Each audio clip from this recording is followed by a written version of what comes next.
asalaamaaleykum wa rahmatullah taala wa barakatoo mbokki internet yi maa ngi nuyu ñëpp di leen ziar di leen jox seen wàccuwaay di ñaanal ñëpp ñoo xam ne ñu ngi dëkk Sénégal yàlla may leen jàmm ndax jàmm war na fa am di nuyu nag xalif général des Mourides sëñ Mountakha Bassirou di nuyu Serigne Cheikh Mbacké Saliou mi nga xam mooy suma wasila di leen wax ne rek di ci yëgalaa ñëpp ñoo xam ni taalibeem lañ.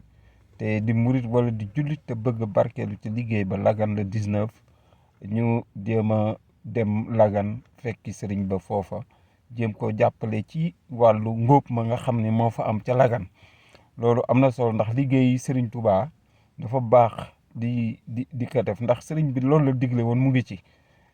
dañoo war a bay lu ñu mën a bay ci lekk luy jëm ci dugub gerte gi yëpp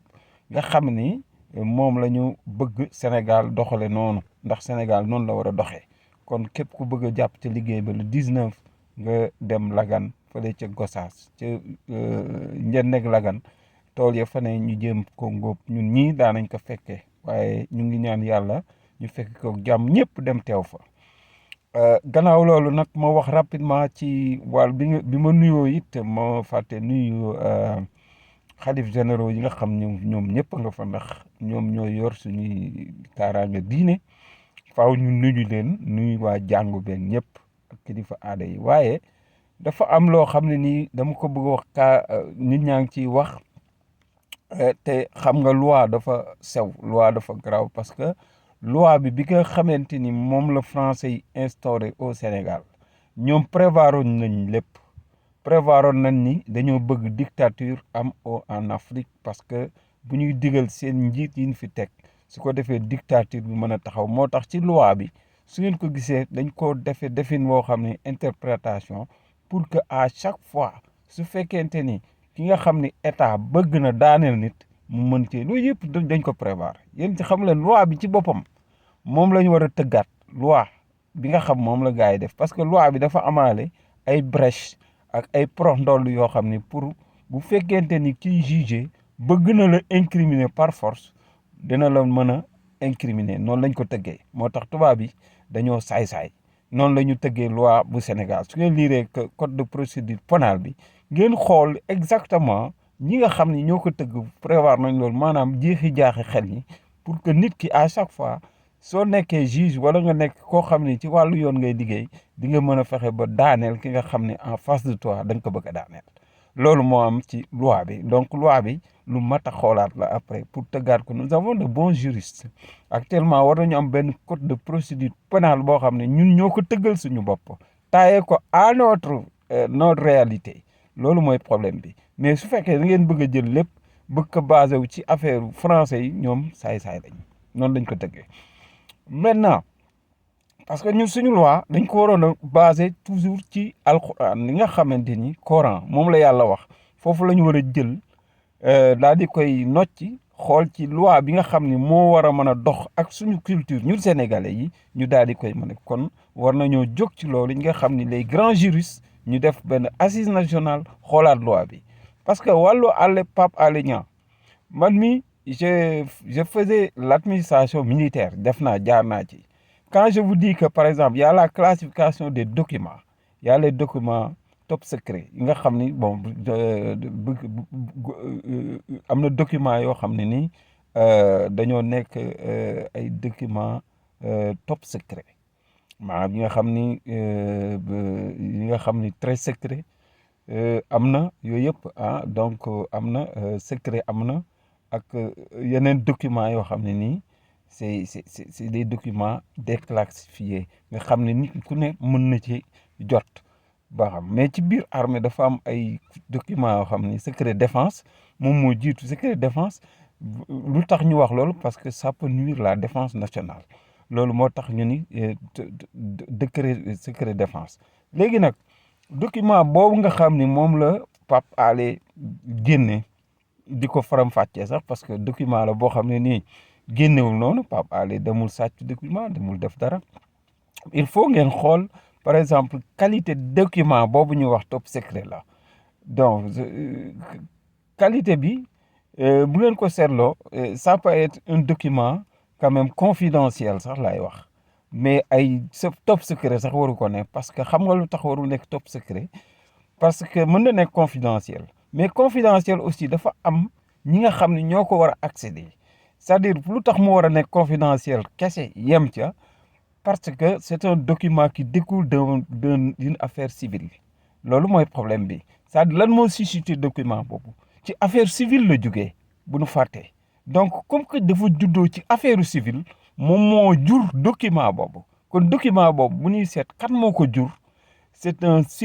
un problème civil moo jur document bi kon document bi amatul effet secret défense quand ça je voulais dire parce que un document secret défense leneen la mënoon dem même affaire arme yooyu su fekkoon ni jaar na yoon mën na nekk secret défense ci kaw constitution armée doxal ko boppam jëndal ko boppam mais si jënd bu jaar yoon mais lépp lu ñu saytu gis ni am na njuuj njaaj ci biir dootul am valeur u secret défense nit ki war na ko mën a génne teg ko ci table ji pour que ñi nga xam ne ñoo def njuuj njaaj ñu daan donc kon ce document boobu ñuy wax moom Pape Alé Niang publié ak Sonko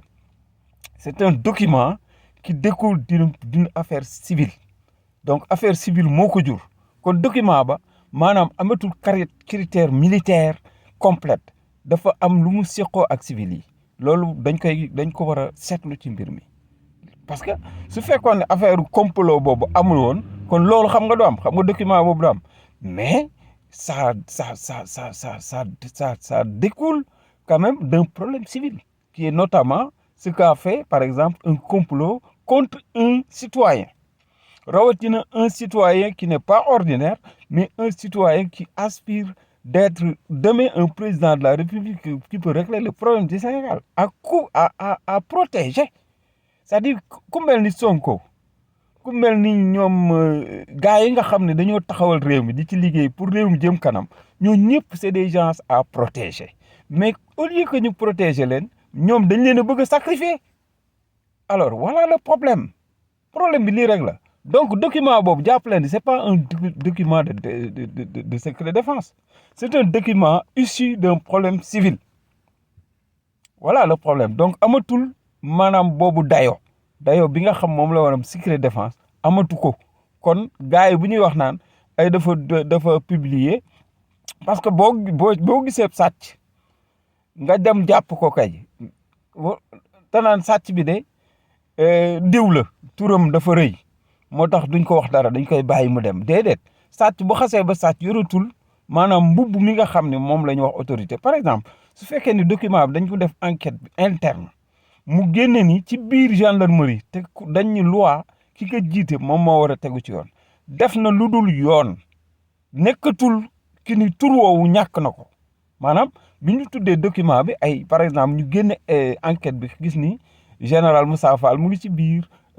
procureur mu ngi ci biir ak yooyu donc même ab civil mu ngi laaxaale ci seen biir ci document boobu donc document bi kon ñi nga xam ne cité nañ lañ fa yoretuñ mbubb moom ba keroog ñuy xool dëgg gi kon Pape Alé Niang document boobu bu fekkee dañ ko ci bëggoon a jàpp rek amuñu droit jàpp ko ci parce que c'est un journaliste investigateur qui est chargé de détecter tout ce qui peut nuire la République quand on le dit nag c'est pas parce que l'administration mais quand on dit République c'est la nation donc c'est la défense nationale le plus grand problème c'est que nuire par exemple tout ce qui peut nuire la défense nationale tout ce qui peut infecter la défense nationale bokk na ci lii xew ci affaire Adji Sarr ak Sonko parce que ceux qui ont par exemple créé ce complot c'est eux qui sont des criminels c'est eux qui ont créé quand même loolu ñoo attaqué la défense nationale parce que ça a créé des morts d'hommes ce qui veut dire donc qu'est-ce qui a créé ça donc loolu rek délit la boo xam ne nii tey procureur yi gën a nga mag dañ ko waroon a saytu bu yàgg kan moo rey 14 yi lan moo tax 14 yi de ci loolu la ñu waroon liggéey mais ñëw di wax ci ay affaire ay ADN nag ay affaires yooyu c'est parce que ay tappale la donc Pape Alé Niang ce qu'il a fait xam na ko bu baax mais il faut que nit ñi ràññeetle lan mooy un document de défense nationale déedéet c'est pas un document qui est type armé non c'est un document qui découle quand même d'un problème civil voilà le problème li civil jur kay dootul civil loolu c'est dans militaire mais il n'est plus un document militaire c'est un document de la loi parce que ñoom gendarmerie ñoom ñooy enquêteurs yi ils ont fait une enquête interne pour compléter le dossier Adji Sarr Sonko ce qui veut dire que donc ils ont détecté ce qu'on disait c'est-à-dire le complot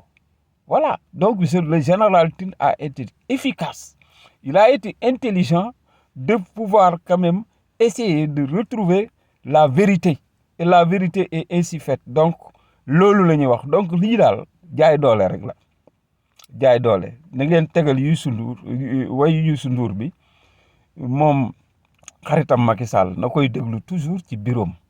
jaay doole fan lay mujjee lii jaay doole la te jaay doole baaxul nit su fekk gis nga en général nit ki nga xam dafay bëgg a wax dëgg bu ngeen ko seetloo ku am dignité la ku am ngor la Pape Alé Niang kenn gënu ko gore ndax Macky Sall balaa muy nekk président à Pape Alé Niang bokk na ci guerre bi d'ailleurs moom il paraît que déggoon naa bi mu faloo bëggoon na fal Pape Alé Niang ci communication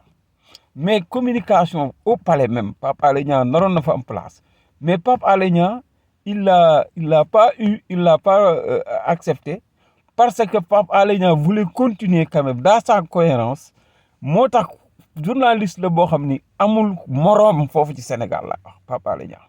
man de pour man moom laa nommé woon le meilleur journaliste parce que le meilleur journaliste mooy kiy génnee xibaar yi nga xam moom la askan wi soxla juste et vrai mu permettre askan wi ñu jël seen matuwaay xam li xew ci réew mi Pape Alé Niang moomu bokk na ci ñi nga xam ne c'est les meilleurs journalistes même Moustapha Diop bi ngeen di dégg c'est un grand journaliste gis nga nit journaliste yi du ñëpp am dignité déedéet mais gis nga journaliste bu am dignité ñun dinañ ko xam mais par exemple quand vous écoutez par exemple Aïssatou Diop Fall comment il parle loolu journaliste du waxee noonu day wax mel ni kuy xuloo déedéet gis nga booy wax da ngay wax ak intelligence ak charisme xam nga la toog wax posément say dëgg sans pour autant nga mel ni kuy dóori kurpeñ di sànni ma defoon naa sax dina dóor kurpeñ kii mu dendal kii nu mu tëti sama mbokku Ceesuwaa bi Malick Thiandoum sama grand frère wóor na man dama denoon dina ko conco sax mais loolu façon wax boobu rek moo lay wax ni kii li muy wax du waxi ndaka sax nag la parce que wax buy wax gis nga journal dafay am comportement loolu dama koy lancer rek pour mu xam ko façon bi muy waxee du journaliste noonu lay waxee journaliste dafa war a am classe sooy wax ñu xam li ñu lay déglu mais wax di sànni ay kurpeñ ko joxoñ mel ni kuy xeex ça veut dire que lañ doon wax naan y a des mercenaires yi ma waxoon des médias donc moom mel na ni mu ngi ci biir dafa mel dafay xeexal état bi boo xam mooy naa mu mus dara dama yàlla baal xaw ma wóoruma mais loolu lay nuru parce que moom defoon nañ ni jàngatam yëpp farul fenn mais moom wane na boppam ba naan Pape Alé Niang dafa far ci Sonko kon moom dafa far ci Macky Sall loolu daal na ko xam léegi nag may rappeler rek que ni Pape Alé Niang dañ ko tooñ nous avons besoin quand même des journalistes yi nga xam ne dañu nekk Sénégal pour lu nar a lëndëm ñu sulli ko parce que lii deal bu garaaw la comment se fait-il que des personnalités comme telles am prêté serment dañu fàtte ni waatoon nañ ku mel ni Serigne Bassirou Gueye en tant que magistrat di dugg ci affaire complot xam ngeen ni nommer un magistrat bandit nag loolu c'est très dangereux un magistrat bandit un président bandit yu mel noonu yooyu day yàq réew ñooñu dañ leen war a détecter kon dañu war a remercier Pape Alé Niang ci lii nga xam ni faram fàcceel sax la ko def publié wu ko mais affaire bi jaar na ci réseaux sociaux yi parce que gars yi comme mënuñoo génn xeex te ñu ngi ci biir gendarmerie biir police des patriotes